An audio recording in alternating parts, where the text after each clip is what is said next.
I don't have to tell you, this is an extraordinary film, and obviously a labor of passion and love on the part of everyone here. But Todd, maybe get us started. What inspired you to write a movie around me? What inspired you? What led you to the story of Lydia Tarr? And maybe I can start by saying something that I know that maybe the audience doesn't, which is that were a very accomplished musician. That was your first passion. Well, I don't know how. And an actor. No, yes, I was an actor. I'm a card-carrying member of the Screen Actors Guild. But I did start out as a jazz musician. That's actually how I kind of got into acting. The impetus for the script was essentially I'd been thinking about some things for a couple of years. It was the beginning of the lockdown, and I was trying to escape my family. So there was I had an excuse to go upstairs and close the door. But seriously, it was it was just some it was such a difficult time for all of us. We're all trying to we're losing loved ones, and it was a terrifying time, and it was just trying to figure out sitting down to write a script if it that it should matter, at least for me. And so I'd had this idea for quite a while about this child, sort of, that grew up out in Staten Island, and from a sort of limited,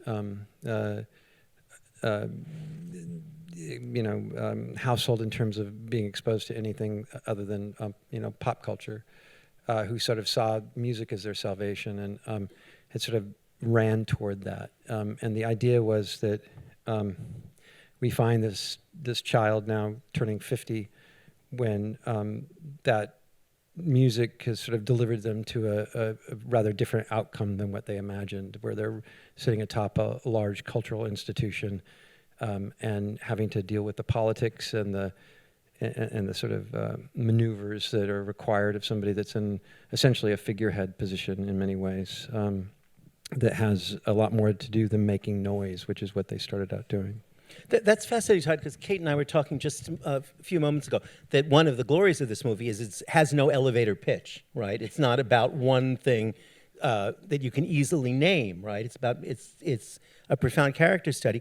But for you, the basic impulse was the story of somebody who's elevated, emancipated in a sense, by a passion for art, and then how that passion gets turned into a career, basically, into a profession. Exactly, but really the idea was to try to look at the examination of power, and is there a way to talk about power and talk about the sort of pipelines of how these things work in terms of the two-way street nature of power, how complicit we are in our relationships in terms of power, how we enable certain kinds of behavior having to do with the currency of power and things like that. That's fascinating, yeah, because that is an elevator pitch for the movie. It's a study in power. I'm working on it. In aspiration power. You said to me, Todd, at one point, that you weren't writing it hoping that Cate Blanchett would do it. You were writing it for Cate Blanchett to do, and if she didn't want to do it, you wouldn't have wanted it done. Yes, that's true. And with that in mind, yes, exactly. With that in mind, Cate, what was your first reaction to the script, to the project, the idea of it? What drew you to it? Well, I always think of acting as being a conversation. You're in conversation, depending on what medium you're acting in, you're in conversation obviously with the other actors, you're in conversation with the script, and in film in particular, you're in conversation with the director. So I wanted to be in dialogue with these people here, and then the story, of course, and the character come after that, because I feel, in a way, it's not just about the construction of a character. Okay, excuse me, Cate, because stop you there, because that's fascinating. Your first impulse is, who do I want to be working with for 6 months or a year? Who do I want to be in concert with? Even more than what is the story that they're telling. Well, it's like, you go to a dinner party, and some dinner parties lift off and some don't, depending, who's around the table. I mean, it's. I mean, Peter Brook always said that great directors know how to cook. Now, I've never eaten one of Todd's meals, but I suspect you're a really good cook, because you know how to assemble a group of people, and that's not just the actors, but also the production designer and the costume designer and the cinematographer. Everyone on set was part of a really dynamic conversation, and it was made manifest. Actually, I'd never felt more alive, and the situation being more, in a safe way, dangerous and exciting, because even though the structure of the screenplay was absolutely impeccable, and I'd never read a screenplay like it, I thought, you don't need to change a syllable here, that when we got on set, I'd say to Todd, well, the big print here says that Todd does this and this. He says, oh, don't worry, the writer wrote that. Just don't worry about that. We're going to do this. And so it was so kind of, it felt so open-ended and of the moment. And that was all that I thought was, I had hoped for, working with Todd, having seen his previous films, and obviously wanting to work with Nina for such a long time, and getting the chance to do that. And then, of course, the challenge of the character, which was monumental and terrifying. But I learned from many years of working in the theatre, you stand in the wings ready to go. It doesn't matter how many years you've done it and how many times you've played this character or done this show, and this Nina inside out. Is you stand in the wings and you think, I am so fucking nervous. And I've learned over the years to say, no, I'm excited. And so to translate that anxiety. To tell yourself. To tell me, that I'm excited. For yourself. Very excited. But the specificity of this part involved, in addition to all the internal work, external work too. You had to master a great deal of music and making yourself a credible musician and a credible conductor. Credible. They're credible. Sounds like there's a compliment in there somewhere. You were credible. And incredible. No, Let's say incredible. incredible. Okay, that's what you meant. Right, incredible. Of course. No, you were incredible. No, I have had a director come up to me and say, you do a take, and he said, let's just keep it within the bounds of plausibility. I was like, okay. Incredible. Yes, there was a lot, obviously. I mean, all of us. I mean, Nina is basically a concert pianist, and has played the violin many times, so you had it easy. But, I mean, I had, there were certain things that one had to do from the get. There was so much to do. There was no time to be nervous. And I had to do those things just to get to earn the right to play the scenes, because it's not, as you've seen, it's not a film about conducting. It's set in the classical music world, but the main character could have been an architect. It's about someone striving for excellence, and someone who is estranged from themselves, and therefore all of their relationships and their actions are somehow they're estranged from as well. But there were certain things that one had to do in order to get to play the scenes. Yeah. And did you study? I know you did, but who did you study with? How did you go about learning to be an incredible conductor? Well, we had the great good fortune of working with the Dresden Philharmonie, and they were an incredible bunch of musicians who also had to act. So we said to them on the first day of rehearsal, I said, look, you're not actors, and I'm not a conductor.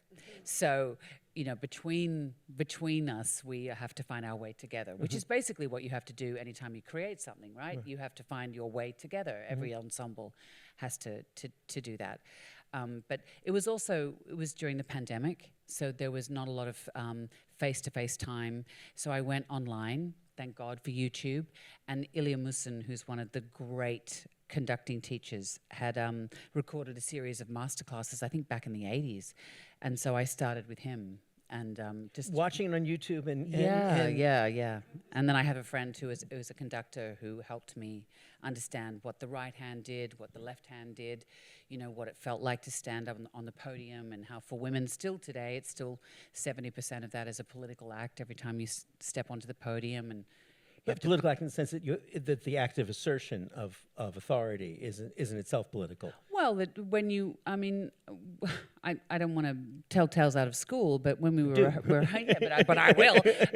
But when we were rehearsing, the Dresden Philharmonie decided to program Mahler 5, and they had a male conductor conduct it, and he watched our rehearsal, and he came up to me and he said, you know, he said, you're good. I think you could be a conductor. He said, you're much better than most of the women out there. Oh. And I went, sorry? You know, when someone says that to you, you think, you misheard, yes. I must have misheard you. And I said, I'm sorry. And he said, it's such a shame because it's, you know, it's all this positive discrimination. They're just not ready. And you know, as a woman, oftentimes you have all of these witticisms things that you wish you said to that fucker, you know, when he said that. And I played, believe me, I'm still playing that conversation out with him. But, you know, there's still a prejudice there. Yes. And so even though... He was Russian. He was, we're not going to name names. But, yeah. Anyway, but it's, you know, the great thing about Todd's screenplay, and I will shut up now because there's so many other things to talk about, but the great thing about Todd's screenplay is that the fact that she's female, the fact that she's in a same-sex relationship, those things are totally immaterial to the story. She deserves to be there. And so therefore, because she's a woman, I think if a man was playing the role, you wouldn't be able to have as nuanced a discussion about the nature of power and the corrupting nature of power. And so I think that the conversation was much more than a political act. Right, you know. right. But that's fascinating. We wouldn't, if a man were playing the role, because a man would be so boring and obnoxious in the thing that the complexity of her ascent and her. Look, I think that, you know, we often complain in our industry that, you know, we get into ruts and we can get formulaic, but then you touch the classical music world, and Sophie, you would know this much more than I would, but the kind of the weight of history and the weight of the institutional way in which the music is made, particularly when you're approaching the big works, is so overwhelmingly male. The canon is so overwhelmingly male that for a woman to insert herself in there is, it's still, unfortunately, it's politicized. Yes, you know? and And I mean, some of the greatest conductors working today are women. Yes. And the fact is, they're just great musicians. And I think that is what Todd has described. He's described, you know, someone who happens to be a couple of great musicians, 3 great musicians who happen to be female. No, absolutely. Nina and Sophie, jump in, please. Nina, I didn't know that you were a musician yourself and playing a concert master. Not a. We'll count you as one. It's very, very sweet and kind of Kate to say that always. I do play the piano. Very, very well. Not a pianist. So yeah, I studied the piano from when I was 6 or so, and then there was a certain moment in my life where I thought I might want to do opera. So I studied that for a while, for 4 years or so. And so I have a little musical background, which helped. And also I've played the violin twice before in films. In movies, yes. In movies, so I think that's what got me the job. Because he asked me in the Zoom call. No, that's not true. So you come with the violin, like you come with your violin, like Chaplin with his cane, right? Yeah. And so yeah, but no, I think the reason that it was a pretty quick conversation. Kate and I said, "Well, who should Sharon be?" And we both said Nina Haas at the exact same moment. Yeah. I mean, we all know Nina Haas's work. We all know your work from.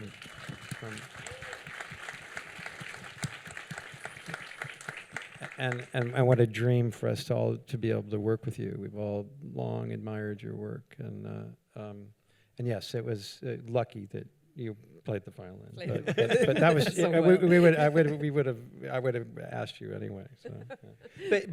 But not only a violinist, you're the concert master of the symphony. That's a fascinating part, right? Because she has both authority and she's like the Starbucks in Moby Dick. You know, she's second. She is the second lead. You know, she has to lead the orchestra, but she's not the one in authority. Yeah, that was really what I found so fascinating to work on, because in a way, those 2 women are an institution in their own right. So I wanted to reflect what happens if you are around or with someone who is in a very powerful position.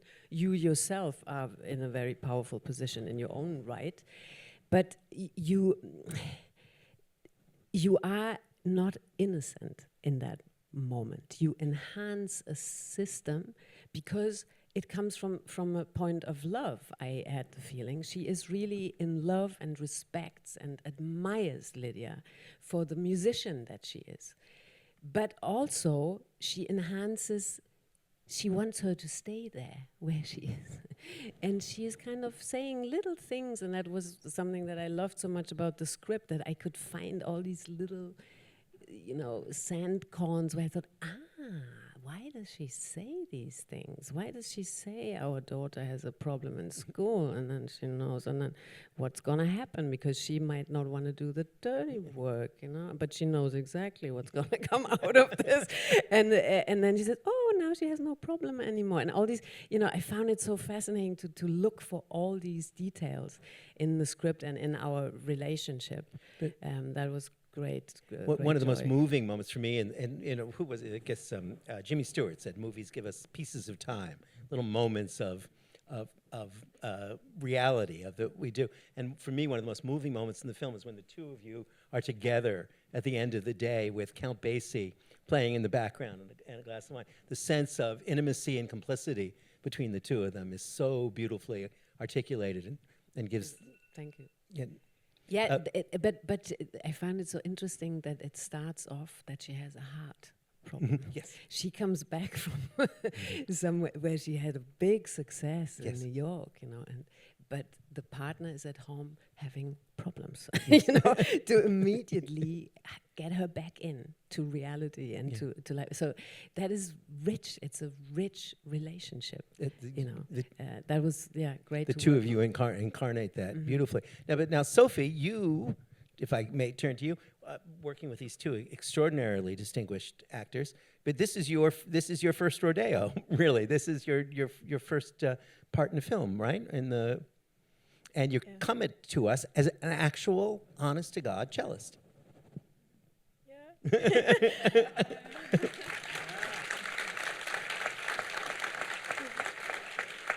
I'm not quite finished with my bachelor degree yet, so we still got. Oh, you actually haven't? You still haven't finished your I'm just turned 21. bachelor's in cello? I'm still studying, And which was actually kind of terrifying because when we started filming, I was 19, and I hadn't had an in-person cello lesson for 2 years because of the pandemic. Oh, of course, right. And you do all these live recordings for the film, and you know that they're going to be there, and you're like, I have no one to tell me whether or not this is good or not. But I mean, I think. Well, I'll tell you, Sophie, I am 37 years late picking up my diploma, so you can keep working on it. But obviously, the question everyone asks, I didn't know until Todd explained to me that you were not Russian, in fact, and that you were actually from the north of England, right? Yeah, I mean, I am half German, half British. My dad is German. My mom's. So the question everyone must ask, and it's fascinating. How did you go about learning the dialect and the sound? How did you enter the character? Well, I like everyone. YouTube seems to be the secret of modern acting. I mean, that was just for my audition because the first round of auditions I did were just in my British accent, and then I think they wanted to kind of see if it would be something that we were roughly able to do. So I spent a few hours on YouTube trying my best for the Zoom audition that we had, and then when I actually got the part, I was really lucky to work with two dialect coaches. One, called Helen Jane Simmons, and then your lovely assistant, Inna Resna, who is Russian herself. So it was this lovely kind of balance of, someone who could really teach me to adapt or say, or I guess produce all the different sounds, and then someone as a point of reference. And this, I don't know if maybe being a musician and having done a lot of learning pieces by ear and having a really developed ear and having grown up doing a lot of oral training help with that. Yes, it seems to be like a cross-reference, right? Yeah. If you have a well-trained ear, you also hear. We all know that's true about opera singers, you know, that they do. But I didn't know it. Do you remember, Todd, the first time you registered that Sophie had mastered this sound in this person? Well, the truth is her YouTube stuff was pretty good. You know? I mean, when A.V. Kaufman was our casting person, and we had seen literally hundreds of cellists, and finally we kind of given Of all up. nationalities. Of all nationalities. I know a lot of them. Yeah. It's very embarrassing.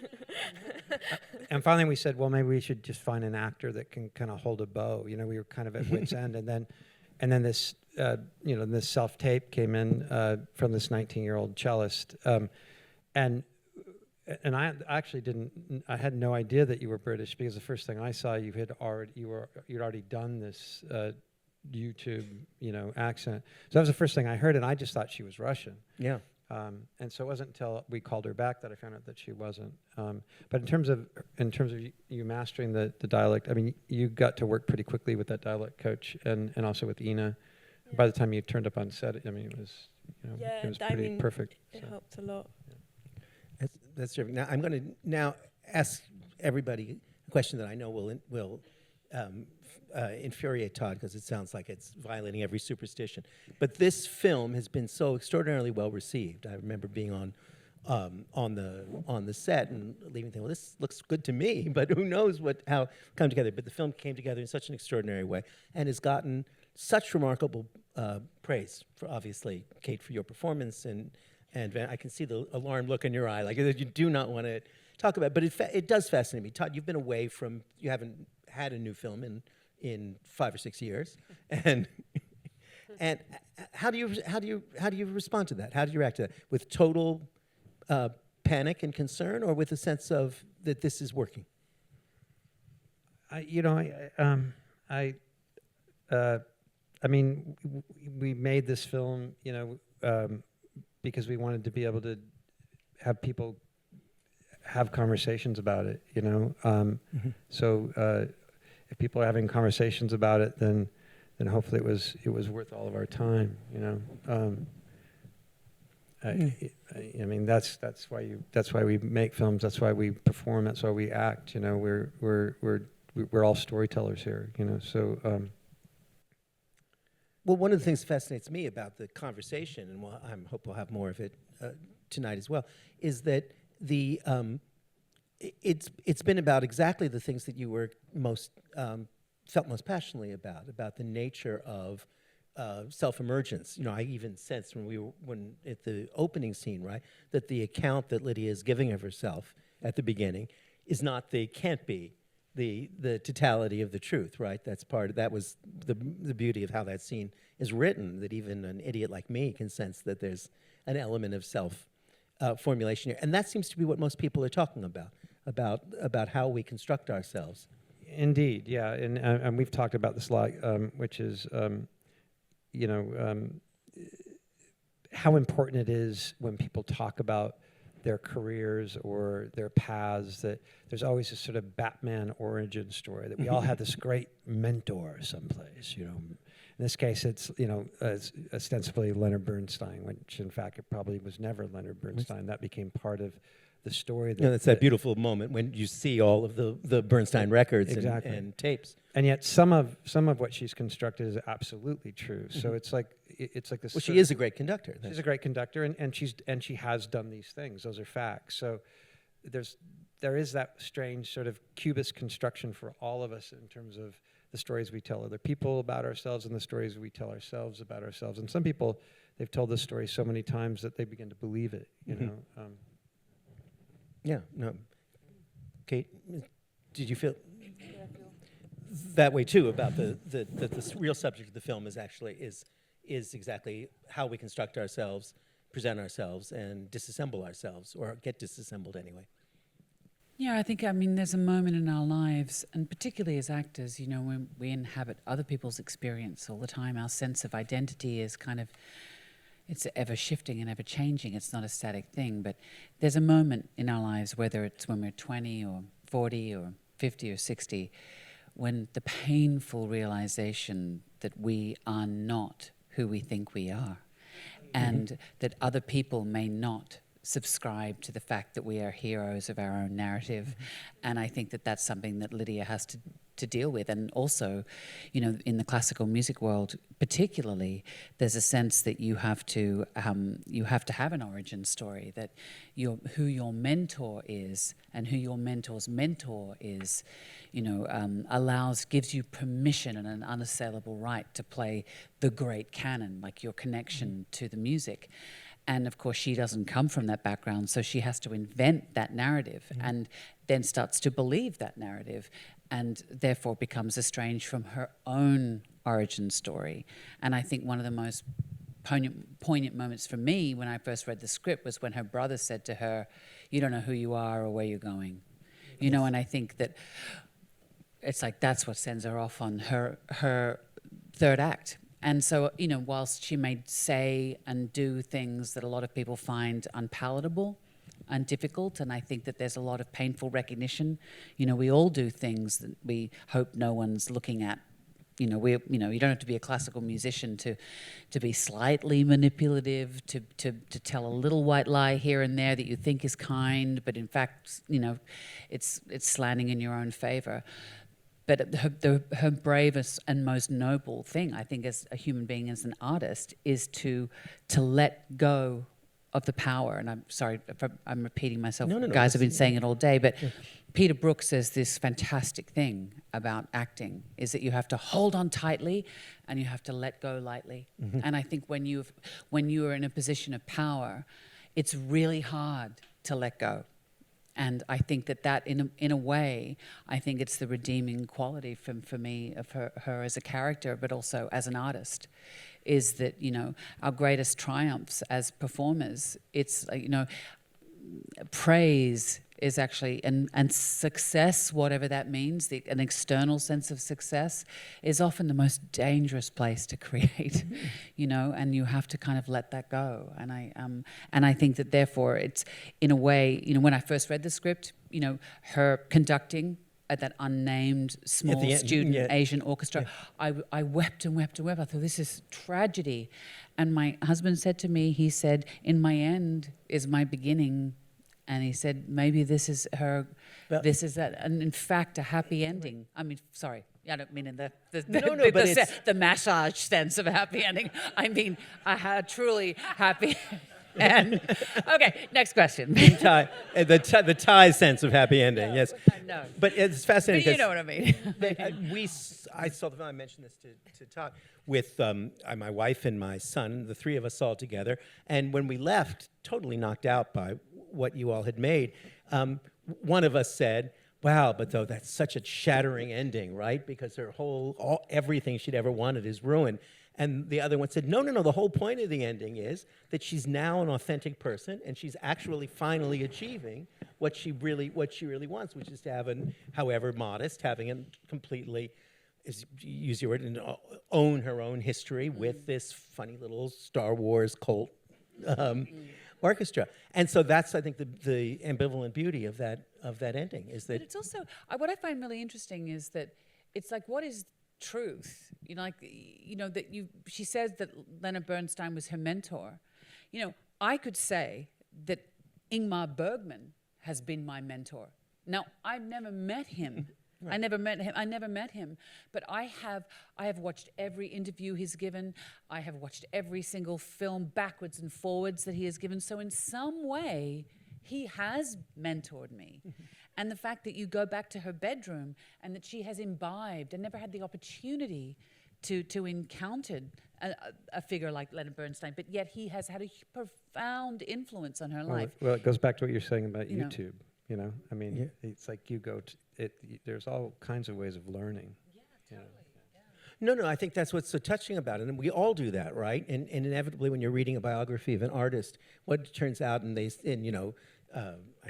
Philip Roth was utterly devoted to the example of Bernard Malam and just did take a chance. And then you find out they met 3 times, right, in that space. But it's true in a dramatic way. Yeah. It's absolutely right. I do want to get some questions from the audience because I'm sure you have a lot of them here too. Forgive me, I'm just going to sort of take them at random as we can. Lady right here.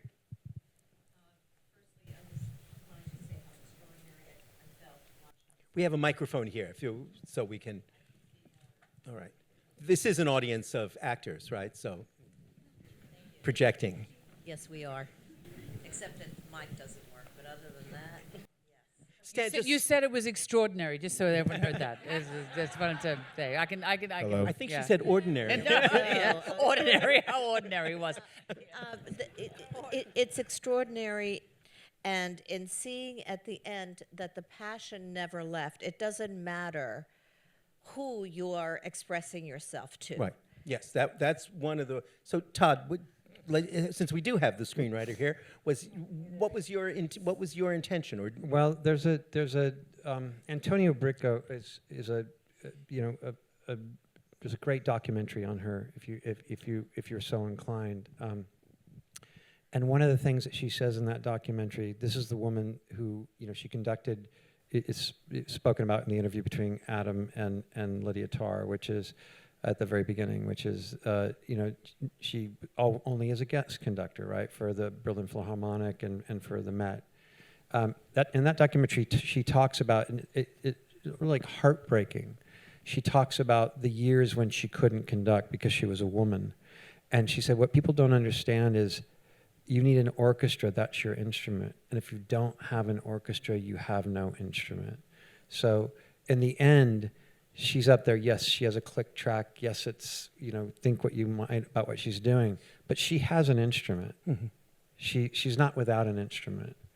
And that part of it, that was, I think, important. Okay, can I ask you something, Todd? As a filmmaker, a filmmaker makes a film, right? And you need it. Can a filmmaker have what's the minimal instrument a filmmaker needs? Well, a filmmaker needs a camera, yeah, and an idea, yeah, and these days a phone. People are making feature films on phones that are very good. And Sean Baker famously, right? So but to make a film like this, you need much more than that, and you need the equivalent of an orchestra of the finest players imaginable, and that's a fairly rarefied position to be in, we've been in this process. This is a process film. We've been in process together as a group, and we were even in, we did a concept album a few weeks ago at Abbey Road. It's coming out. The sort of expression of the music that she's trying to write in the film, along with Sophie Cower playing with the London Symphony Orchestra, playing the Elgar for real, and so we haven't really left this process, and I'm really kind of looking forward to stepping back from it and actually seeing the forest for the trees and seeing just how remarkable it is that we were allowed to do what we were allowed to do. Yeah. Here. Great talk. Will it be available to watch? That's a good question. Will this talk be on YouTube? Someone asked. We'll try. We will. Thank you very much. Here, let me go up a ways here. Gentleman here.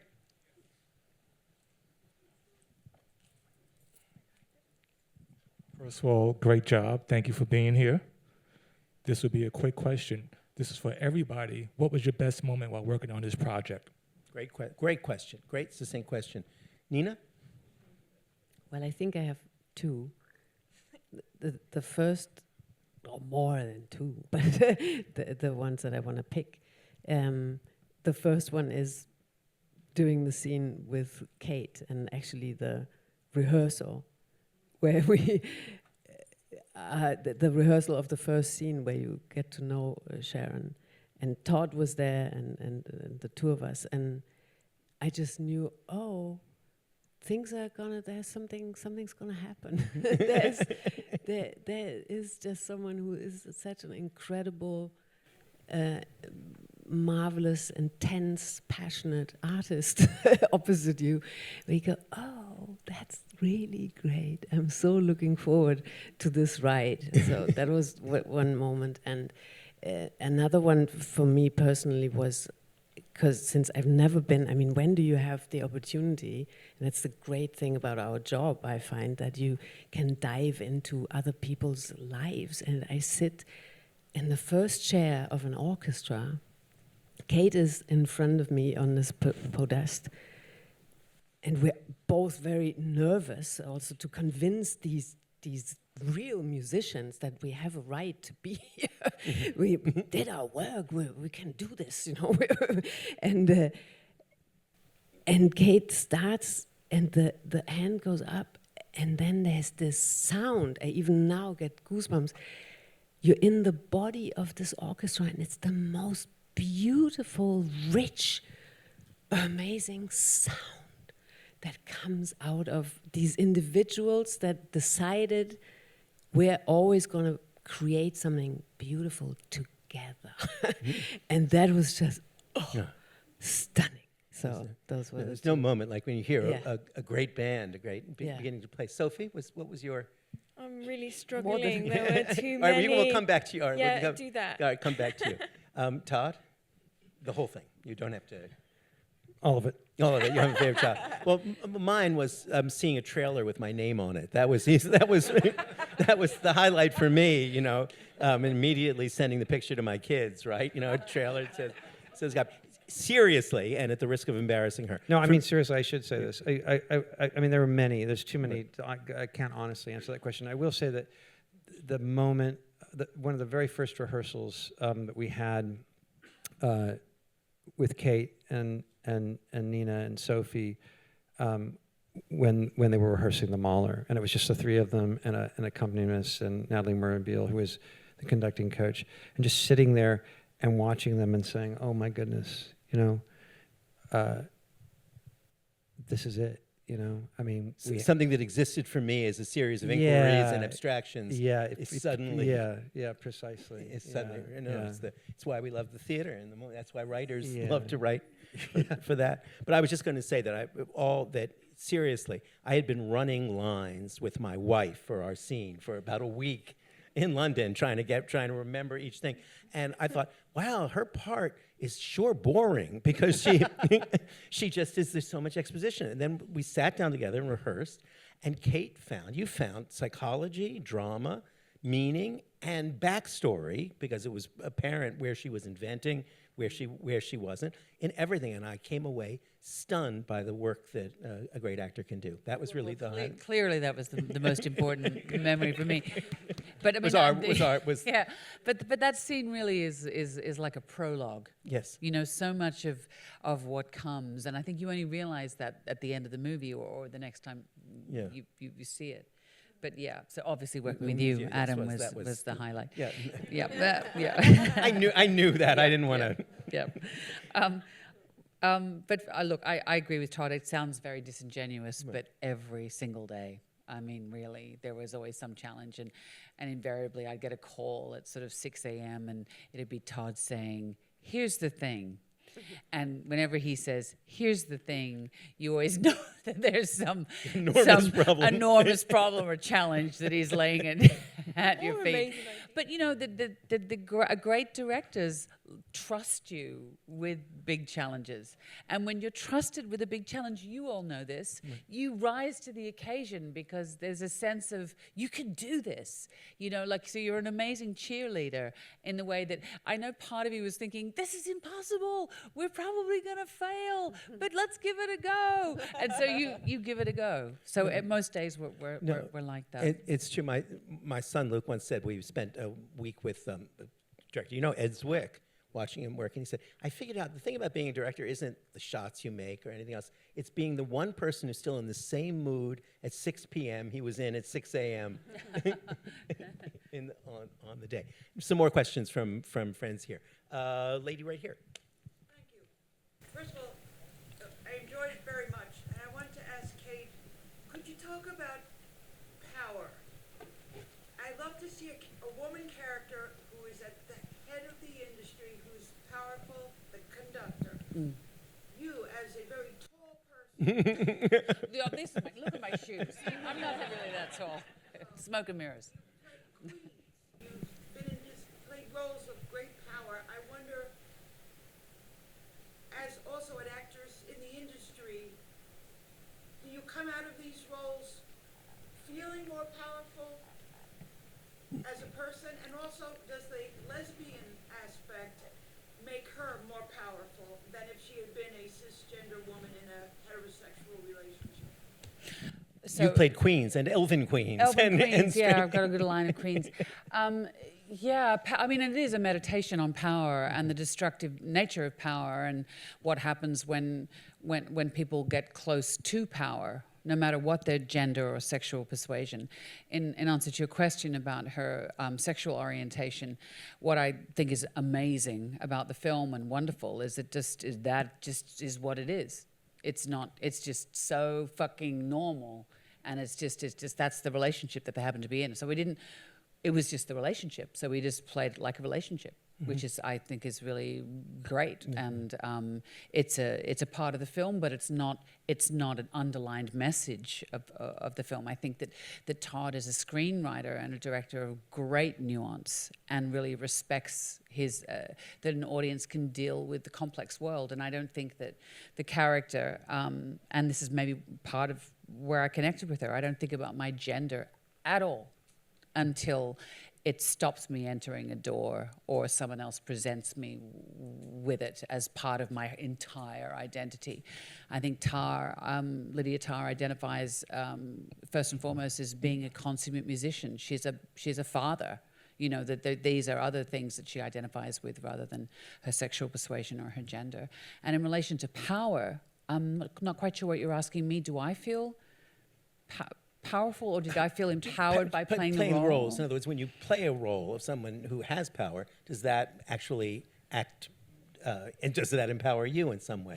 Well, I mean, I'd had a parallel experience running a major cultural institution. I was about to say in back home. Yeah, right. with my husband, I ran Right. the Sydney Theatre Company, which is the largest of the state theatre companies in Australia, and I was very grateful to be doing it with my partner, but it was quite lonely, you know, because you have we had 250 staff on rotation. It was a $30 million operation, and we produced, 19 shows a year, touring nationally and internationally.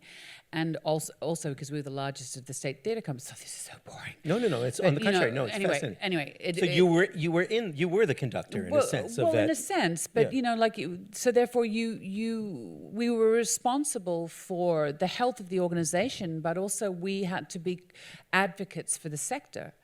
And each year that if you try to mentor upcoming artists and give mid-career artists opportunities, whilst you're advocating, you're running a charity in Australia, because even though you're a state theatre company, only 6% of your operating budget comes from the federal government, so you're basically fundraising all the time. And a friend of mine said, when you run this organisation as an artist, 20% of your time you will get to practice your art. Right. The other 80% of the time you will be fundraising and advocating. And so you enjoy that 20% of the time and be careful that it doesn't overtake you. Mm-hmm. And I suppose you're in some kind of powerful position. But what I realize is it's quite lonely, because in the end the buck stops with you.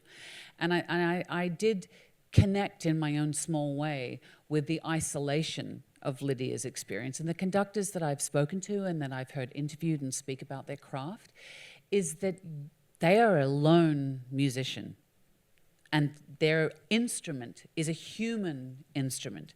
And traditionally, and this is where Lydia Tarr is the right person at the wrong time in human history, is that it's not a democratic process making that music, that the buck has to stop with the conductor. But yet we are living in democratic times, although, I mean, if you look at the leader of China, we are living in the century of autocracy, which, or kleptocracy, depending on how you want to analyze it. But this is another conversation entirely. But sorry, shut me up.